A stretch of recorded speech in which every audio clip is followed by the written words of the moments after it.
Paris. Hey, have you heard? Caitlin Clark is not at the Paris Olympics. I know. You have heard. You have heard many times. The former Iowa star is floating in a bikini somewhere off the coast of Mexico based on multiple social media accounts, and given the lousy weather in France, we'll have to score that as such.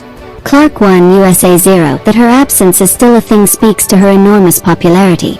I wrote that Team USA was right to leave her off the US roster, and weeks later my inbox is still recovering.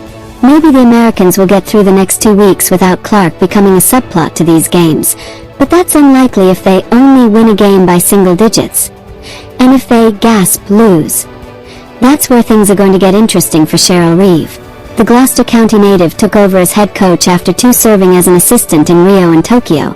And with the team's incredible success over the past 3 decades in this event, you'd think this would be an easy gig for the 4-time WNBA champion coach. The U.S. women have won 55 straight games in Olympic play, a streak that started in 1992 and includes 7 straight gold medals. They beat the competition in Tokyo 3 summers ago by an average of 16 points, and while that was their lowest average margin of victory in decades, they still shrugged off any threat to its perch atop its sport with ease. Given the option of coaching the U.S. women's basketball team this summer and, quite literally, any other team in France, unless you have a connection that would land you the coveted Chinese table tennis coaching gig, you probably would take this job if the goal was to add an Olympic championship to your LinkedIn profile. Reeve might have a bigger challenge than any coach who has held this job. The rest of the world is catching up, thanks to the number of elite WNBA players from other nations, and it feels only inevitable that the playing field will level even more in the coming years. And like it or not, the Clark factor brings an added level of outside pressure. I guess it's all what you make of it, said Reeve, who grew up in Washington Township. What we've tried to really balance is, each journey is different. Our team, this is the first time we've gotten together. We don't have a 55-game win streak. That tempers it a little bit. We want it to be special, and we know how hard we have to work to do that. This team, and the people who have created the infrastructure around it, don't get nearly enough credit for their success. The idea that it needed Clark riding the end of the bench to drum up some attention for the sport is absurd.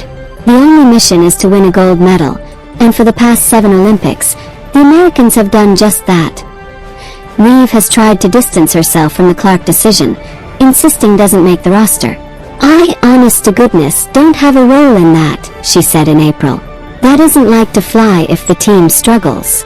The coach of a juggernaut like this gets all of the blame and none of the credit. Reeve, 57, wouldn't have taken the job if she didn't understand the pressure that the expectations will bring.